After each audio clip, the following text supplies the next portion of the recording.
It's Friday, Friday, gotta get down on Friday. Everybody's looking forward to the...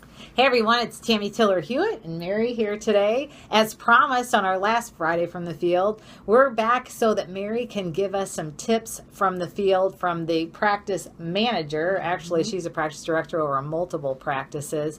But all of us as liaisons, I believe, most of us at least, our responsibilities include taking out new specialists and new physicians to meet the other physicians, but specialists to meet primary care is a big deal, so we can fill up those practices quickly. Well, Mary is going to share some tips with us from an experience she had as a liaison, was bringing a specialty around, and we're going to call this the shoulda, woulda, coulda story.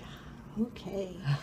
Well, the physician liaison was rather new in her position, so we wanted to give her the opportunity to really succeed, because it is tough to bring new physicians and new specialists around, because, you know, seasoned primary care physicians are kind of a tough crowd sometimes. Yes, they're not as welcoming to the new kids on the block.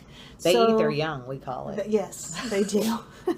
So I wanted to set up, I gave her the opportunity to set up a meeting with the team leader and myself to really go through, you know, knowing the physicians that at the practice and really knowing the dynamics, what their referral patterns were, because you really need to be mindful of the referral patterns, because primary care physicians are your door to the hospital and to specialists. Not to mention they have their locked-in referral base, their relationships that have been built sometimes over years and years. So breaking those referral patterns is sometimes very difficult.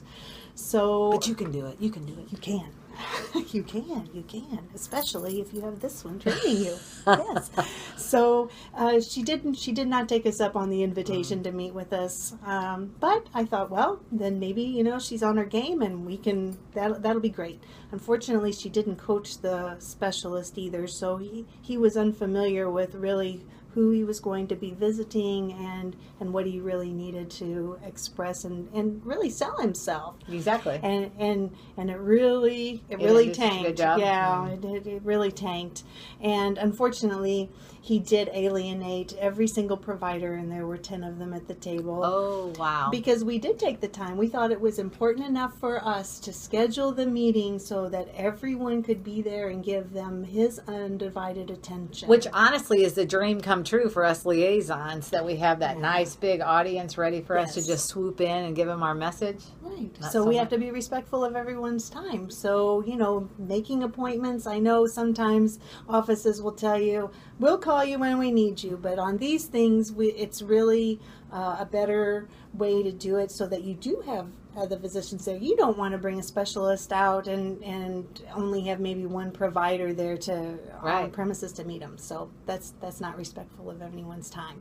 Unfortunately, the liaison did not do what I thought was her job, and the physician totally alienated every physician there. And then my first phone call was to the liaison's boss to discuss that.